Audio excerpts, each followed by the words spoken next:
What's up guys, in today's video we are going to renovate our laundry room following along with a pretty nice design that my wife came up with. We're going to take our pretty generic looking laundry room, making it look super cool now and way more functional. And we're going to do it all for $350. First step is to dismantle part of this original countertop by getting all the Formica out.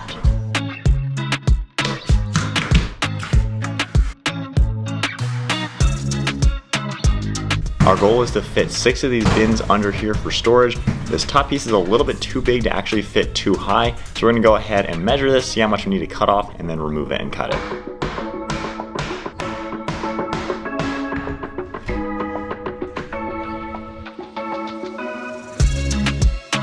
We're going to go ahead and patch up the walls and then paint everything white to get rid of the dark wood.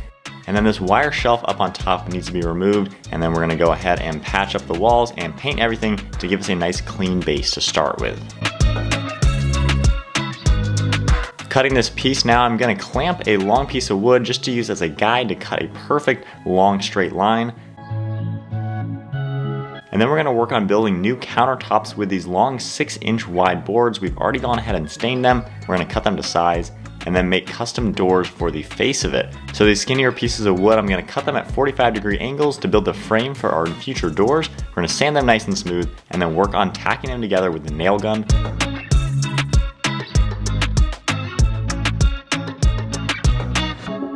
When you're doing this, make sure you clamp them nice and tight and use your square to make sure everything is perfectly plumb. And then I'm just going to use 3 nails in each corner to securely build these frames. And looking at everything framed up nicely, everything is looking really good. And now we're just going to use a little bit of wood filler, sand everything smooth so the corners all look really flush. And then using the roller to paint everything, it's going to give it a really good finish with a nice, even, consistent texture.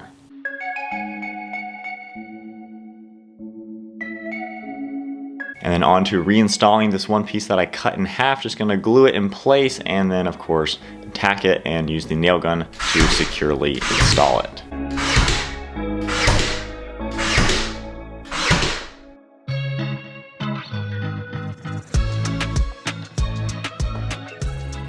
So to start assembling the doors now, I'm just going to line up these hinges exactly where I want them to go and pre-drill halfway into the frame and then just go ahead and screw everything together.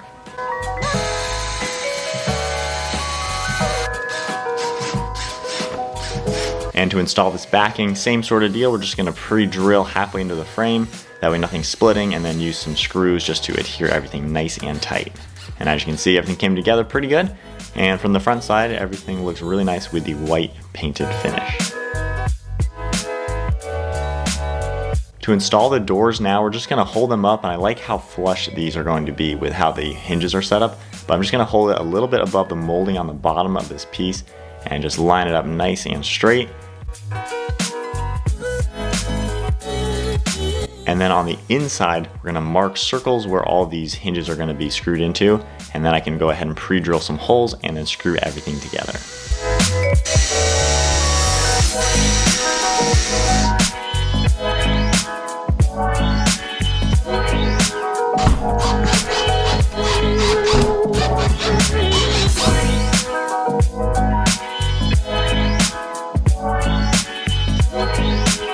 So as you can see, the doors kind of swing outwards. They don't really line up nice and flush just yet. So I built this small 2-inch piece of wood that I'm going to screw into the back.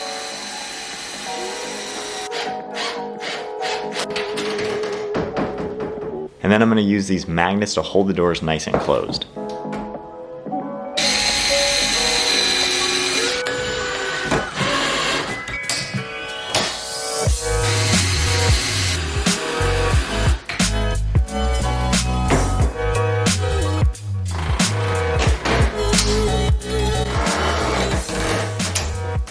So next up, I went ahead and took another scrap piece of the frames of these doors, painted it white, and did pre-drill some holes through it, and this is going to fill in the gap in between the 2 doors.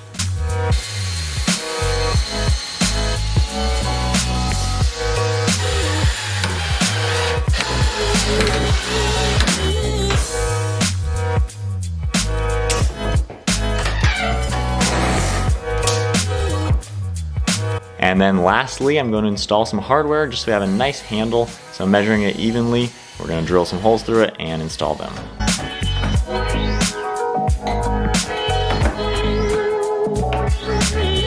So to install the countertop, I'm just gonna line up all these boards nice and flush and then use the nail gun to nail everything to the structure beneath it. It is worth mentioning I installed a 2x4 in the center of it, bolted to the wall as well as the face of the structure, and then nail gunned that through the center just to make sure everything was nice and secure.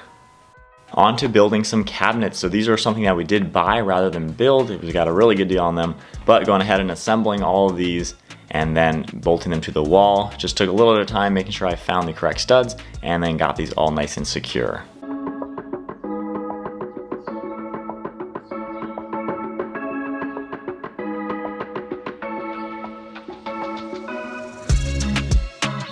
And then lastly, we're adding more hardware to them so everything has a nice handle, just drilling everything nice and centered and it'll come together very well.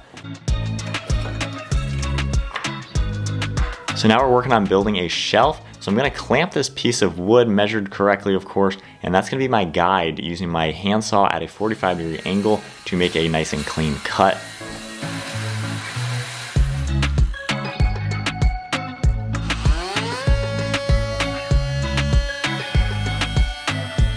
And then building another piece that's a little bit shorter, same thing, doing a 45-degree cut and then a 90-degree cut. And then I'm building a frame that's gonna go around the actual countertop with some smaller pieces as well as a secondary shelf. So this is the secondary shelf. You can see all these other raw pieces of wood. This is the same wood we use for the frames of the doors, but I'm gonna cut them to size to build a frame and then we're gonna stain them. Onto some crown molding. This you need to use a very particular cut. I did a 45-degree angle with a 45-degree cut itself, but I clamped my square to it once again to give me a good guide to do this by hand since I don't have a chop saw or table saw. And as you can see, it fell down and there goes my square. However, I was able to epoxy it back together so that is back in working order. But I got my angle pretty good after a few tries. To install this first shelf, I'm just gonna put a backing piece on it as well as a metal bracket. I did end up using another metal bracket on the corner, and then the smaller piece with that 45-degree angle is gonna butt up to it nicely to give us a waterfalling effect, and we're just gonna nail that to everything.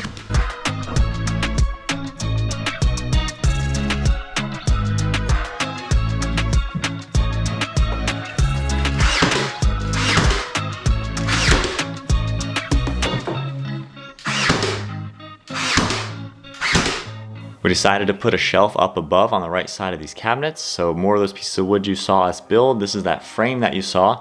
We're gonna screw this into the studs and then tack it all together. I went ahead and clamped the front down as I used the nail gun just so nothing would bounce up, and that way it would sit nice and flush once it's all done.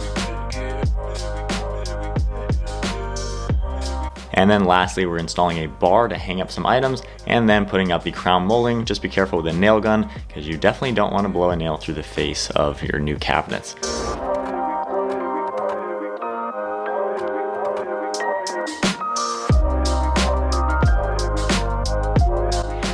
All right guys, we made it to the final reveal. Are you ready to see the new laundry room?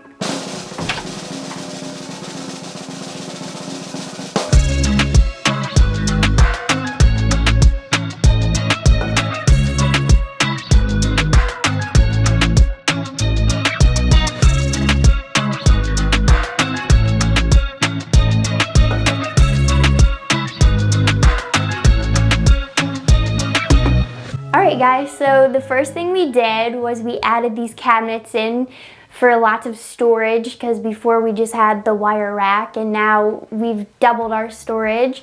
And then we added this nice hardware, and then at the top we added some molding just to make it look like more complete.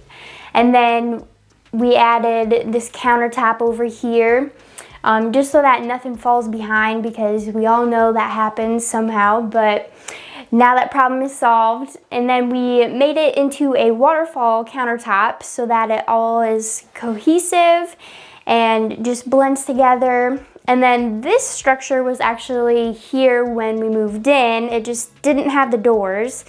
We just painted it white, and then my husband was nice enough to make some custom doors.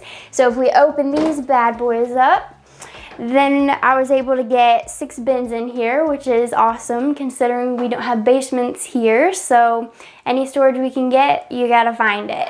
So we made some custom doors and they look great. And then to add some more storage, we put another shelf up here.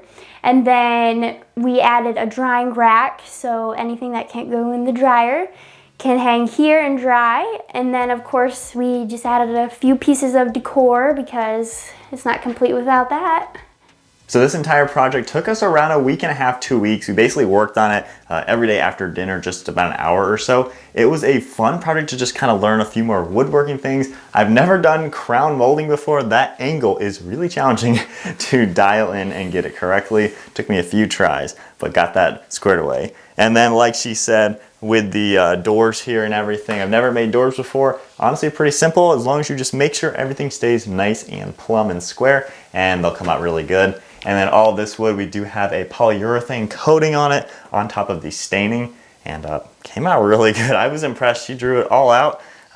Whatever she wanted, we were just gonna build it, and it came together really nicely. Most expensive part was those cabinets. They were what, 80 bucks a piece or so? Yep, I mean, for already being painted, that was a steal. So yeah. We were like, save us some time on that, and it's just done. Yeah, so that was kind of the biggest thing. Everything else, just raw stuff, cutting it, staining it, painting it, and calling it a day. But there you guys go. There is the custom laundry room. For those of you out there with a house and need your laundry room looking better than a basic one, this was very basic and not useful whatsoever. And now we have all sorts of storage, and it's everything you want. Yep. So hope you all enjoyed the video. If you did, give it a thumbs up, hit that subscribe button. See you all in the next video.